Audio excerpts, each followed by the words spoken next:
Hujambo, karibu sana kwenye Kona Flag ya Travel TV na mimi ni Mbushi Kwilasa. Bana, leo tuanzie pale Singida ambako Singida Black Stars wanazindua uwanja wao rasmi wa michezo ambao leo kupitia uzinduzi huo Singida watafanya sherehe mbalimbali pamoja na kucheza mechi ya kirafiki dhidi ya mabingwa watetezi wa ligi kuu ya soka ya kandanda ya Tanzania Young Africa. Mchezo ambao utafanyika majira ya saa 10 za jioni. Singida wanazindua uwanja na kuwa miongoni mwa vilabu vichache vyenye viwanja vyake binafsi nyumbani Tanzania, lakini pia inakuwa ni klabu changa zaidi kuwa na uwanja wake binafsi ambao watakuwa wanatumia kwa ajili ya mechi mbalimbali za kimashindano. Uwanja huo umepewa jina la Airtel Stadium kutokana na makubaliano ya wale ambao wamehusika moja kwa moja kwenye swala zima la ujenzi wa uwanja huo.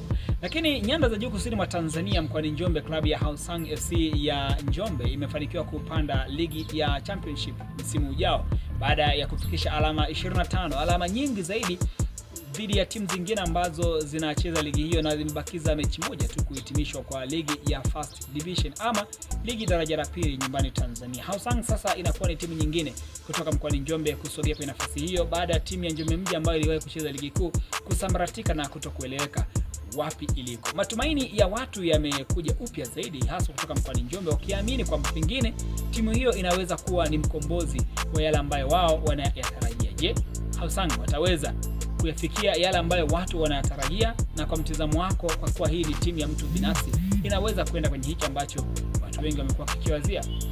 Lakini barani Ulaya bwana, michuano ile ya UEFA Nations League imefikia hatua ya nusu finali ambako timu za taifa za Ureno, Hispania, Ujerumani pamoja na timu ya taifa Faransa wao wamefuzu kwenda hatua ya nusu finali ya michuano hiyo baada ya michezo ya marejeano siku ya hapo jana. Sasa Ureno ni miongoni mwa timu ambayo imewahi kuchukua ubingwa wa michuano hiyo na mara hiyo imeingia tena hatua ya nusu finali. Je, wataweza kwenda kutetea taji hili ambalo walilichukua miaka 3 iliyopita?